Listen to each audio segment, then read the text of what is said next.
Hola a todos, hoy tenemos un nuevo capítulo de nuestro podcast La Maleta y hoy tenemos a Kari Hampton, una coordinadora local que tiene mucha experiencia y trabaja con nosotros desde hace muchos años. Hello, Kari. Hello. Happy to have you here. Thank you. I'm happy to be here. Yeah, very nice to have you. Lovely. So, can you please tell us what is the role of a local coordinator? So, the role of the local coordinator starts from the beginning when we receive the student applications. So, we'll start going through the student applications, looking at students to see whether or not they're going to be they'd fit well in the environment that we're working in. And so once we get kind of to know the students, we go out into the communities. We work with the schools, we work with churches, different community organizations to find local host families for the students. Once we start working with the local host families, we visit their home, we interview them, we make sure that they're fully vetted, and then we try to place the right student with the right family. Oh, very good. That's a great job. And what do families look for? I think the families are going to be looking for a student that's going to fit with their lifestyle, but also that's going to fit with the student's going to be able to adapt to the family. So they want a student who's going to be open, who's going to be flexible, and who's going to be wanting to get involved while they're on exchange. Yeah, that's very important. And do students adjust well? It depends on the students, but hopefully they're willing to adjust. So depending on how prepared when they arrive, that really helps if they're doing the preparations ahead of time.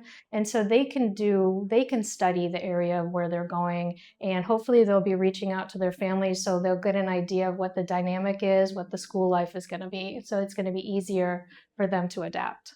For example, let's start with the host family. Do students adapt well to the host families? Most do, yeah. If they're open-minded, they have to be willing to share a bit of themselves.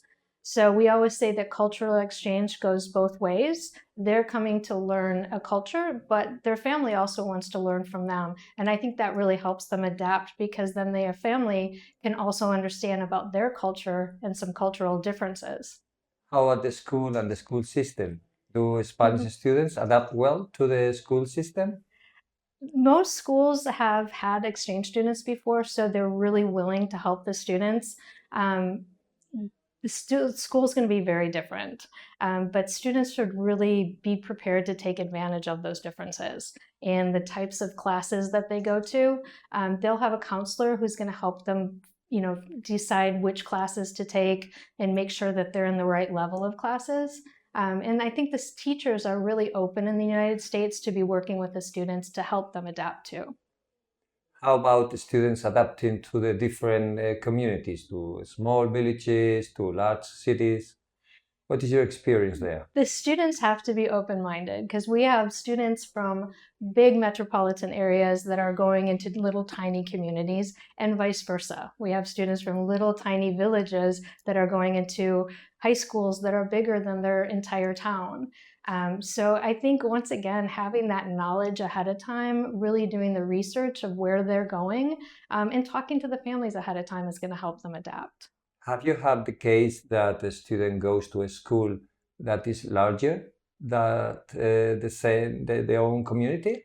Actually, the very first student that we hosted from Germany, her village in Germany was about 700 people, and our school is 1,800 students. So that was pretty difficult for her, but she had a good support system from when she arrived. She came very shy. She left extremely different, very open. Very good. And how about adjusting to the different weather? Because we are here in southern Spain. Yeah. How about the weather? Well, you can get any sort of weather in the United States. I'm from Oregon, and I think one of my favorite things to do, especially with kids from the south of Spain, is take them up to the snow. And a lot of them haven't seen the snow before, and so that's always really fun. Um, don't worry about having the right clothes when you arrive because there's ways to get those clothes.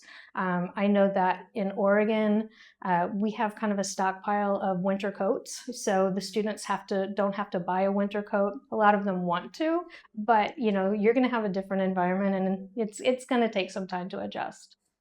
How about adjusting to food? That's a hard one. It's not just the food that the students have to adjust to. Sometimes it's the time we eat. Americans eat around 6:30. I know Spanish, it's kind of hard for them. But at the end of it, when I always ask my students as they're leaving, they always have a favorite food. And so they've been able to open to that.